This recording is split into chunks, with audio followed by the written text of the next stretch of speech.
Welcome to CRB9 news. Kakinada జిల్లా సామర్లకోట మండలం P Vemavaram గ్రామంలో ఊరి మధ్యలో గల డంపింగ్ యార్డ్కు కొంతకాలం క్రితం 10 లక్షలు నిధులను కేటాయించినట్టు అధికారులు సభాముఖంగా తెలియజేశారు.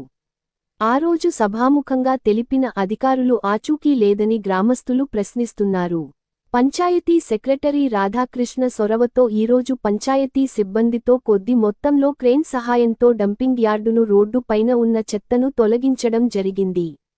గ్రామంలో ఉన్న రోడ్లను శుభ్రం చేయించే దిశగా పనిచేస్తున్నారు. ఎక్కడా లేని విధంగా ఊరి మధ్యలో డంపింగ్ యార్డ్ ఉండడం వలన చుట్టుపక్కల ప్రజలు డంపింగ్ యార్డ్ నుండి వచ్చే దుర్గంధంతో ఎన్నో ఇబ్బందులకు గురవుతున్నారని, ఎన్నో ఏళ్లుగా ఈ సమస్యతో ఇబ్బందులు పడుతున్న పట్టించుకోని అధికారులు ఇప్పుడు డంపింగ్ యార్డ్ సమస్యను పట్టించుకుని రోడ్డునైనా శుభ్రం చేసినందుకు గ్రామ ప్రజలు హర్షం వ్యక్తం చేస్తున్నారు. అలాగే నాయకులు ఇచ్చిన మాట నిలబెట్టుకుని తమ గ్రామాన్ని ఎప్పుడు అభివృద్ధి చేస్తారా అని ఎదురుచూస్తున్నారు.